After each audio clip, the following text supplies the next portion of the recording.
Hello, everyone, and welcome back to Climate EDU. I am your host, Kayla Anderson, and today I'm joined by Dr. Vilas Nitivattananon, who is the professor and dean of the School of Environment, Resources, and Development at the Asian Institute of Technology.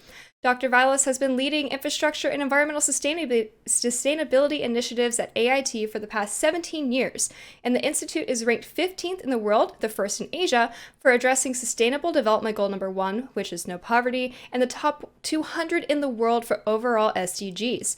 Today, we will be talking about the School of Environment, Resources, and Development at AIT, which is committed to the building of professionals playing leading roles in different sectors of sustainable development at the local, national, and global scales, in partnership with public, private, and community stakeholders through knowledge development and management, with innovative technologies and social impacts. Dr. Vilas, thank you so much for joining me on Simpatico today. Welcome in. Thank you, Kayla. I'm very pleased being here. Yeah, it's wonderful to have you here, and we'll go ahead and start getting right on into it. And my first question for you is, could you tell us a bit about AIT? The Asian Institute of Technology, or AIT, was founded in 1959, more than 60 years ago, in Thailand, as an quite international English-speaking postgraduate institution, providing engineering, environment, and management education and research, focusing on sustainable development and social impact issues. Wonderful. And I'm very impressed that AIT has been ranking so high on addressing the Sustainable Development Goals. Yeah, we are also quite proud with that. Mm-hmm. And so my next question then is, what inspired the creation of the School of Sustainable Development at AIT? Yeah, it's quite interesting question. As we all know, the sustainable development has been more and more challenging, not only in specific area for different parts of the world, and also different sectors. Our School of Environment, Resources, and Development, in short called SERD, cover environment, resources, and development. So we see good opportunity from our traditional offering to focus on the long-term sustainable development, in particular achieving different sustainable development goals in different parts of the world. I love it. And so what types of programs are currently being offered at the School of Sustainable Development at AIT? Yeah, we have quite a number of programs, more than 18 in total, divided into 3 departments or groups. The first group dealing with environment, energy, and climate change. So this is quite clear that we are focusing on the very emerging issue, including the climate change. The second group dealing with the food, bioresources, and agriculture, dealing with the issue about food security, poverty, and so on. And the third group is quite large, dealing with broader development and sustainability, as mentioned. There are a total of 17 SDG. So this last group try to cover from the rural, urban, and different sustainable development goals and issues. Mm-hmm.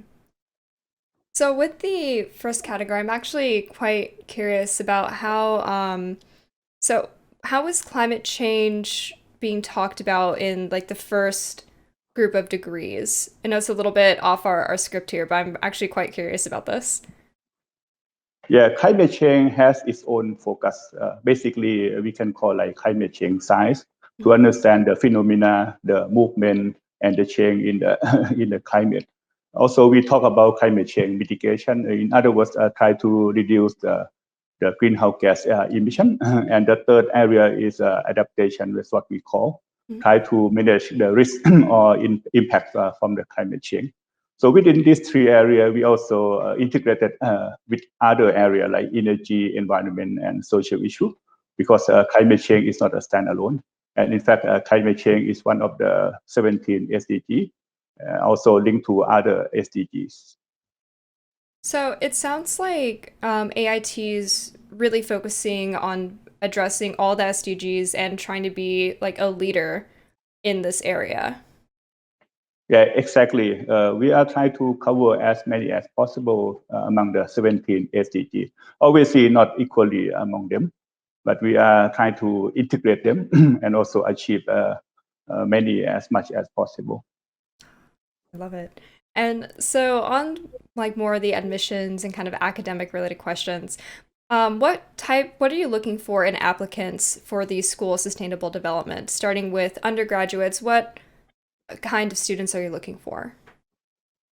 Yeah, I like to clarify our institution actually focusing on the postgraduate level. Okay. So we don't offer the undergraduate level of the education. Mhm. So we are targeting the graduates from different disciplines because we are quite diversified. So from the engineering, from architecture, from economics, ecology, or social science. So the student can choose a different program we are offering. Also, like to mention that we very much like to build the capacity of the professionals in the short term after their graduation. So we look at the students who have very strong interest and willingness to be professional in this area. And also in the long term, we have quite good record. Many of them become the leaders in the future. That's what we also expect. Could you provide an example of someone who has graduated from one of your programs, then taking a leadership position? Yeah, we have a number of alumni working in like Asian Development Bank, which is quite important in Asia. Also in the government sector, some of our alumni now holding the position at ministerial levels at the national government. At least one of them now a city mayor in Afghanistan. So those are examples of our very distinguished alumni. I love it. So really diverse and a lot of great experience it sounds like that they're getting. Yeah, exactly. And so for students who might be interested in applying at AIT, who should interested students reach out to in order to get more information about like specific programs and like divisions at AIT and in the School of Sustainable Development? Yeah, it's a very good question. You know, this question might be quite challenging many years ago. Nowadays, we have quite diversified channels of communication. So our prospective student can choose to communicate with us in different channels. They may contact our faculty members directly. Once they go to the website, they can see the list of our faculty members with their expertise in different programs, or they can just send information to our staff responsible for the admission, for providing information. And obviously, as mentioned, two different channels. Thank you. Well, and so what kind of projects is the School of Sustainable Development going to be working on this year? As we're already about reaching almost halfway through May already, but what kind of projects have you been currently working on and what seems to be kind of in the timeline for the rest of this year? Yeah. Yeah, maybe I'd like to start mentioning about our education first. We have been offer traditional programs, in other words, 2-year master program, Mhm. 3.5-year doctoral programs in the past year. With the current year, we are offering some new types of offering for the degree option. For example, 1-year master program, 1-year professional master program. We also opening up what we call the flexible degree option. You know, because of the COVID pandemic at the moment, we have to offer a hybrid system, partly online. So we see the difficulty for students to attend class on our campus. So this new flexible degree option would allow students to study at home and interact with our faculties, with our facilities online. So we call the flexible degree option. And we also promoting more and more exchange internship for our students. So you said exchange internships. So could we elaborate a bit more on that? Like, so what types of internships are going to be available and like what kind of experience will they be getting in that? Yeah, our AT in particular in our school, we have quite good network with our alumni, which I have mentioned, Mhm. and also different partner and stakeholder. So we connect to government agency, alumni from the business and also non-government organization. And within this network, we facilitate exchange and internship for our students. So it's one of our biggest strengths that we have at AIT. So it sounds like it's kind of a direct pipeline of going to AIT, getting the educational experience, and then going directly into an internship, which can eventually lead to a career. Yeah, exactly. I forgot to mention, in addition to the education we are working at the moment, we also try to promote more applied research. As mentioned, this applied research we work in partnership with our alumni and stakeholders. That would also facilitate better in terms of the exchange and internship. So, with the alumni, then it sounds like they're pretty involved in the students' education like process and like internships and providing opportunities. Like it sounds like the alumni aren't like kind of graduating and going on their own way. They're still staying involved with the community. Yeah, exactly. We have a very strong alumni network from our headquarters based in Bangkok, and a number of what we call alumni chapters in different parts of the world. We have a total of more than 100 alumni chapters all over the world, including in the US, in Europe, and different parts of the world. That is very impressive. So, okay, that is very impressive. All right. So with all of that information then, so it sounds like AIT is definitely a school where if someone really wants to kind of think of the correct phrase here, but just get on the ground and just run with it.